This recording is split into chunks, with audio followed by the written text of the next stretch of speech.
السلام علیکم ورحمۃ اللہ وبرکاتہ۔ بسم اللہ الرحمن الرحیم۔ رمضان کا تعارف اور رمضان کے حروف کے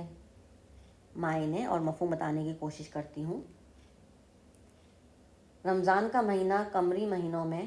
9 نمبر پر آتا ہے، نمبر 9 پر، اور رمضان عربی کا لفظ ہے۔ یہ رمز سے نکلا ہے، رمز رے میم زواد، جس کے معنی ہیں سخت گرمی اور تپش۔ چونکہ روزہ دار بھوک اور پیاس کی حدت اور شدت محسوس کرتا ہے، اس لیے اس کو رمضان کہا جاتا ہے۔ اور دوسرے رمضان کے معنی جھلسا دینے والے بنتے ہیں۔ چونکہ اسلام میں جب سب سے پہلے رمضان کا مہینہ شروع ہوا تو اس وقت سخت بے انتہا کی گرمی پڑ رہی تھی، جھلسا دینے والی گرمی پڑ رہی تھی، اس لیے اس کا نام رمضان رکھا۔ اور بعض علماء فرماتے ہیں کہ اس مہینے میں اللہ تبارک و تعالیٰ اپنی خاص رحمت سے اپنے روزے دار بندوں کے گناہوں کو جھلسا دیتے ہیں، جلا دیتے ہیں اور اپنی رحمت سے معاف فرما دیتے ہیں، اس لیے اس مہینے کو رمضان کہتے ہیں۔ شرح ابی داؤد لیلینی علیہ الصلاۃ والسلام، جلد نمبر 5 حدیث نمبر 273 سبحان اللہ سبحان اللہ، الحمدللہ الحمدللہ، بے شک بے شک۔ اب رمضان کے حروف کے معنی اور مفہوم بتاتی ہوں۔ جیسا کہ حضرت شیخ عبدالقادر جیلانی رحمۃ اللہ علیہ فرماتے ہیں کہ رمضان کے لفظ میں پوشیدہ معنی یہ نکلتے ہیں، یہ بنتے ہیں۔ رمضان کے لفظ میں 5 حروف ہیں۔ نمبر 1 نمبر 1 رے، نمبر 2 نمبر 2 میم، نمبر 3 نمبر 3 زواد، نمبر 4 نمبر 4 الف، نمبر 5 نمبر 5 نون۔ نمبر 1 نمبر 1 رے سے مراد رضوان اللہ، مفہوم اللہ سبحانہ تعالیٰ کی رضا حاصل کرنے کا مہینہ، سبحان اللہ سبحان اللہ۔ نمبر 2 نمبر 2 میم سے مراد محبت اللہ، مفہوم اللہ سبحانہ تعالیٰ کی طرف سے گناہ گاروں کے لیے مغفرت اور عفو درگزر کا مہینہ، سبحان اللہ سبحان اللہ۔ نمبر 3 زواد سے مراد ضمانت اللہ، مفہوم فرما برداروں اور روزے داروں کے لیے جنت کی ضمانت کا مہینہ، سبحان اللہ سبحان اللہ۔ نمبر 4 نمبر 4 الف سے مراد الفت اللہ، مفہوم اللہ سبحانہ تعالیٰ کی الفت اور محبت حاصل کرنے کا مہینہ، سبحان اللہ سبحان اللہ، بے شک بے شک۔ نمبر 5 نمبر 5 نون سے مراد نور اللہ، مفہوم اللہ سبحانہ تعالیٰ کے انوارات اور تجلیات اور رحمت کے نزول کا مہینہ، سبحان اللہ سبحان اللہ، الحمدللہ الحمدللہ، بے شک بے شک۔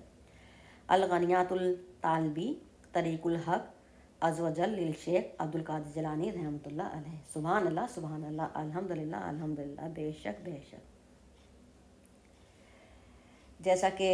قرآن پاک کا نزول بھی رمضان میں ہوا، جیسا کہ اللہ سبحانہ تعالیٰ سورہ البقرہ کی آیت نمبر 185 میں ارشاد فرماتے ہیں، شہر رمضان الذی انزل فیہ القرآن، ترجمہ، اور رمضان کا مہینہ وہ بابرکت مہینہ ہے جس میں قرآن پاک کا نزول ہوا، سبحان اللہ سبحان اللہ، الحمدللہ الحمدللہ، جو کہ اللہ سبحانہ تعالیٰ نے ہمارے پیارے نبی حضور پرنور صلی اللہ تعالیٰ علیہ وآلہ وسلم اپنے پیارے محبوب پر قرآن پاک مقدس کتاب نزول فرمائی، جن کے وسیلے سے ہمیں قرآن ملا، ایمان ملا، اسلام ملا، دین ملا۔ تو اس لیے ہمیں رمضان میں قرآن پاک پڑھ کے حضور پرنور صلی اللہ تعالیٰ علیہ وآلہ وسلم کو ہدیہ کرنا چاہیے۔ ایک قرآن تو رمضان کے نام کا الگ ہوتا ہے، اور اس کے علاوہ جس کی جتنی ہمت ہے وہ پڑھے اور اپنے مرحومین کو ایصال ثواب پہنچائے، کیونکہ جب مرحومین کو ایصال ثواب کیا جاتا ہے تو ان کی روحیں خوش ہوتی ہیں اور خوش ہو کے کہتی ہیں کہ دیکھو رمضان میں ہمارے گھر والوں نے ہمیں یاد کیا۔ اور انہیں ہمیشہ یاد کرنا چاہیے، لیکن رمضان میں بھی ان کے نام کا ایک قرآن پڑھیں، جو جتنا پڑھ سکتا ہے پڑھیں، مگر ایک رمضان کے نام کا الگ قرآن ہوتا ہے، اس کے علاوہ جس کو جتنی ہمت ہے وہ پڑھیں اور اپنے مرحومین کو ایصال ثواب ضرور کریں، کیونکہ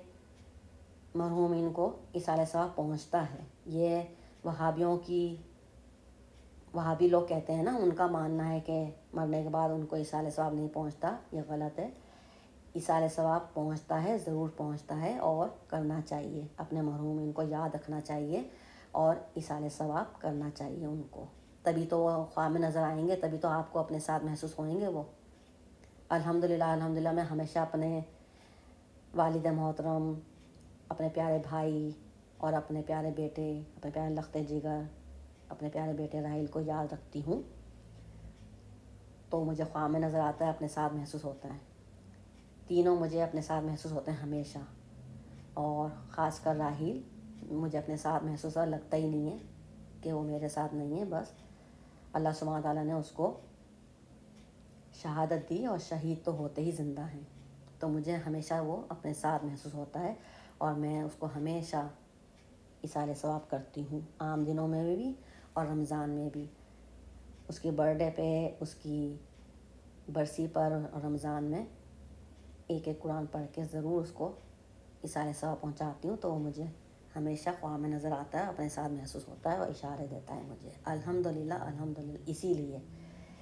تو ہم جتنا اپنے مرحومین کو ایصال ثواب پہنچائیں گے، اتنا ہی ہم انہیں اپنے قریب، اپنے ساتھ محسوس کریں گے ہمیشہ، بے شک۔ اور باقی میرا آخر میں میسیج یہ ہے کہ جیسے رمضان میں روٹین بن جاتی ہے، تو بعد میں بھی اپنی روٹین بنائے رکھیں، کیونکہ رمضان میں تربیت ہو جاتی ہے، ہم گناہوں سے پاک ہو جاتے ہیں، تو بعد میں کوشش کریں کہ جان بوجھ کے کوئی گناہ نہ ہو، انجانے میں ہو جائیں تو اس کی معافی ہے، لیکن جان بوجھ کے جو کرے تو اس کی معافی نہیں ہوتی ہے، اور بعد میں بھی اپنی روٹین بنائے رکھیں، چاہے ایک ہی آیت پڑھیں، مگر پڑھیں سمجھ کے پڑھیں، ترجمے اور تفسیر کے ساتھ سوچ سمجھ کے غور و فکر کر کے پڑھیں، تو پھر آپ کو سمجھ میں آئے گا کہ اللہ سبحانہ تعالیٰ قرآن پاک میں کیا ارشاد فرما رہے ہیں، بے شک، سبحان اللہ۔ باقی میری جانب سے تمام عالم اسلام کو رمضان کی بہت بہت مبارکباد ہو، آپ سب لوگ اپنی دعا میں مجھے یاد رکھیے گا، میں آپ لوگوں کو یاد رکھوں گی، اور رمضان میں فالتو کاموں سے احتیاط کریں، گریز کریں، اور اپنا ٹائم فالتو باتوں میں ضائع مت کریں۔ بعض لوگ میسیج کرتے ہیں، ٹیکسٹ کرتے ہیں، پہلی سحری مبارک ہو، پہلی افطاری مبارک ہو، دوسری سحری مبارک ہو، دوسری افطاری مبارک ہو، اس طرح کرتے ہیں، ٹیکسٹ کرتے ہیں ایک دوسرے کو، ان سے کچھ نہیں ہوتا، وہ وقت ضائع ہو رہا ہے، ایک ایک رمضان کا ایک ایک پل قیمتی ہوتا ہے، تو اپنے ایک ایک پل کا، رمضان کے ایک ایک پل کا، ایک ایک منٹ کا قدر کریں اور ضائع نہیں کریں۔ کیا خبر اگلا سال کس نے دیکھا، اگلا رمضان ملے کہ نہیں ملے، اس بار رمضان کو ایسے گزاریں جیسے آپ کا آخری رمضان ہے، اللہ پاک کا شکر ادا کریں کہ اس نے ہمیں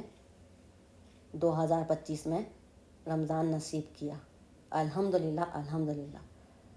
تو اس لیے رمضان کی قدر کریں اور وقت کی قدر کریں۔ باقی اپنی دعا میں یاد رکھیے گا، انشاءاللہ پھر ملاقات ہوئے گی، رمضان کے بعد بات ہوئے گی، کہا سنا معاف، اللہ حافظ، غزالہ تبسم، آمین، اللہم آمین، الحمدللہ رب العالمین، والحمدللہ رب العالمین، بے رحمتہ کا یا ارحم الراحمین، الحمدللہ، اللہ حافظ، غزالہ تبسم۔